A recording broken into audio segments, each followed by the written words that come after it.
ছেলেটির নামটি ছিল রাহাত। তার চোখে মুখে ছিল সবসময় একরকম উজ্জ্বলতা, যেন জীবনের প্রতি তার আশাবাদ আর ভালোবাসা একত্রিত হয়ে থাকে। অন্যদিকে মেয়েটির নাম ছিল তৃষা। তার চোখে মুখে সবসময় একটা নিস্তব্ধতা, যেন তার অন্তরে গভীরে লুকানো একরাশ বেদনা প্রকাশ করত।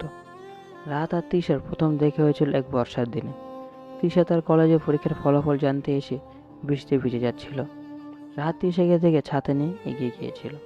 তাদের সেই প্রথম দেখাই ছিল ভালোবাসার প্রথম শুরু। তাদের ভালোবাসা ক্রমে গভীর হতে থাকে। রাহাত তৃষার হাসি ভালোবাসত, আর তৃষা ভালোবাসত রাহাতের কথা শুনতে। তারা একে অপরের কাছে ছিল পৃথিবী সব সুখ। কিন্তু তাদের জীবনে একদিন এসে পড়ল এক কঠিন পরীক্ষা।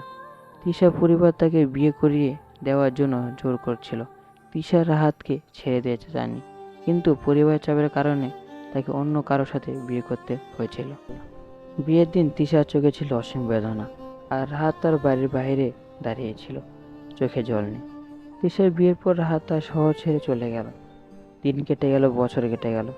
রাহাত আর তৃষা তাদের নিজেদের জীবন মানিয়ে নেওয়ার চেষ্টা করলেও একে অপরের স্মৃতি তাদের ছাড়েনি। তৃষা জানতো রাহাত তাকে আজও ভালোবাসে, আর রাহাত জানতো তৃষা তাকে কখনো ভুলতে পারেনি। তৃষার স্বামী যখন একদিন জানতে পারে তার মনের গভীর রাহাতের জন্য একটা বিশেষ স্থান আছে, তখন সে তৃষাকে মুক্তি করে দেয়। কিন্তু তখন তৃষা জানতে পারে রাহাত আর এই পৃথিবীতে নেই। তার হৃদয় তার অপেক্ষায় ছিল, কিন্তু শরীরটা তার পেরিয়ে গেছে মৃত্যুর সীমানা। তৃষা ফিরে যায় রাহাতের স্মৃতির শহরে। তার স্মৃতি রক্ষিত হয়েছিল সে বৃষ্টি ভেজা দিনের ছাতায়। আর রাহাতের কবরে দাঁড়িয়ে তৃষা ফিসফিস করে বলল, তোমাকে আজও ভালোবাসি। সময়ের স্রোতে সবকিছু হারিয়ে গেলেও তাদের ভালোবাসা স্মৃতি অমর হয়ে রইল।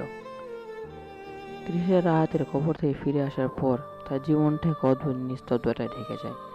সে তার পরিবারের সাথে নতুনভাবে জীবন শুরু করার চেষ্টা করে, কিন্তু রাহাতের স্মৃতিগুলো তাকে ছেড়ে যেতে চায় না। তার প্রতিটি নিঃশ্বাসে, প্রতিটি চিন্তায় রাহাতের উপস্থিতি অনুভব করত। একদিন তৃষা রাহাতের পুরনো ডায়েরিটা খুঁজে পায়, যেটা রাহাত তার জীবনের শেষ দিনগুলোতে লিখেছিল। ডায়েরির প্রতিটি পাতায় রাহাতের গভীর প্রেমের কথা লেখা ছিল, তৃষার প্রতি তার অগাধ ভালোবাসার কথা।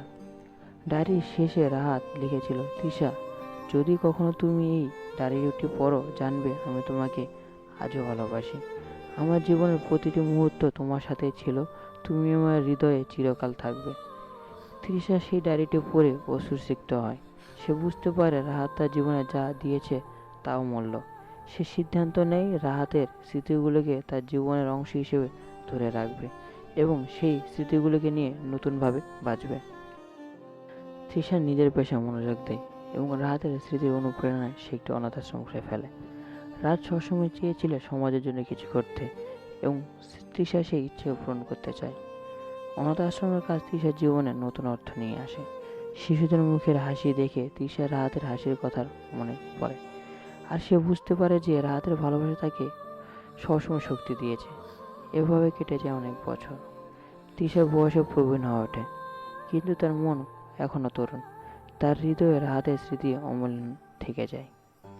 একদিন আশ্রমের বাগানে বসে তৃষা আকাশের দিকে তাকিয়ে থাকে।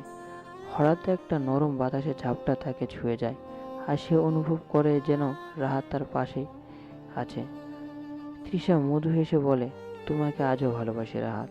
তৃষা জানে রাহাতের ভালোবাসা তাকে কখনো ছেড়ে যাবে না। তাদের ভালোবাসা মৃত্যুকে পরাজিত করে অনন্তকাল বেঁচে থাকবে।